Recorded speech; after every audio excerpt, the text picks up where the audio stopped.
Hei, Adi, Da, îmi poți arăta și mie o motocicletă care se poate conduce cu permis A2? am ceva foarte tare. Super, hai să vedem. 450 SR de la CF Moto. O motocicletă care, după cum poți vedea, arată foarte bine. Este unitatea noastră de test. O poți și testa, să știi. Chestie foarte tare cu care vine CF Moto și cu care se face remarcat funcționalitățile și opțiunile, practic. Farul, full Wow. LED, bineînțeles. Semnătura CF Moto, practic aceste două lumini de zi și semnătura CF Moto.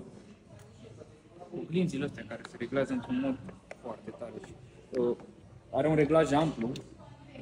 Cine a mai mers pe sportivă știe că ai nevoie de așa ceva. E greu să-ți găsești unghiul perfect. Bordul ăsta cu sticlă curbată e un dash foarte interesant. Vine cu sticlă curbată, cum am mai văzut pe la Samsung. Acest afișaj se poate schimba. Și avem un design foarte futurist. Da. Acum l-am pus pe clasic. S-a schimbat. Blocul de comandă este iluminat. Adică ajută, seara te ajută să găsești condițiile, cu toate că le vei găsi foarte bine pentru că sunt amplasate ergonomic și foarte ok. Aceste aripioare pe care le-ai văzut aici, să știi că nu sunt doar de design. La 120 la oră ai 2 kg de presiune apăsare pe furca față. Ceea ce te ajută cumva că tinde să nu mai intre atât de tare în pompaj. Frână Brembo. Etrierul pe față este Brembo. Vine cu crash-pad-uri integrate. O chestie foarte tare pe care nu știu dacă am văzut la un alt producător.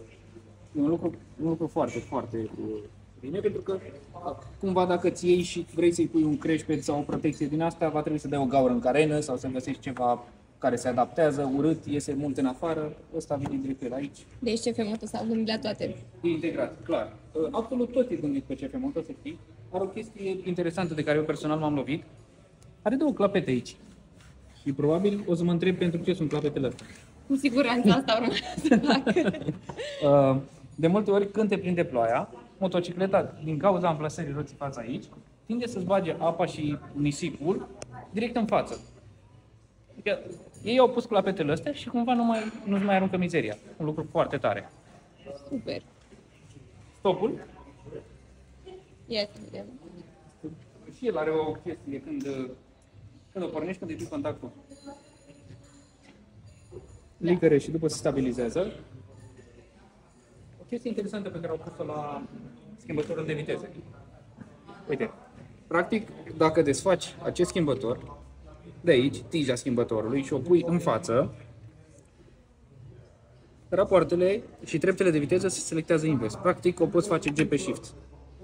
Un lucru foarte tare, te ajută la circuit. Foarte A fost gândită pentru treaba asta, e foarte ok. Are un motor de 450, două pistoane paralele, defazate la 270 de grade. Practic, simulează un motor în V. La fel, un lucru foarte tare. Nu știu, prețul? Da. 30.000. Prin programul Rabla, cu deducere de 1.500 de lei, deducere maximă. Preț foarte accesibil. Foarte Practic, avantajos. o motocicletă Da. cu... Raport calitate-preț O incredibil. motocicletă cu 34,5 kW, adică aproape de limita superioară pentru permis de conducere A2, care este de 35, 47 de cai până 47 de cai, 46,5, ceva de genul. O motocicletă foarte ok. Super. Mulțumim. Păi, atunci trebuie să-i facem un test, nu? Asta clar. Clar. Perfect.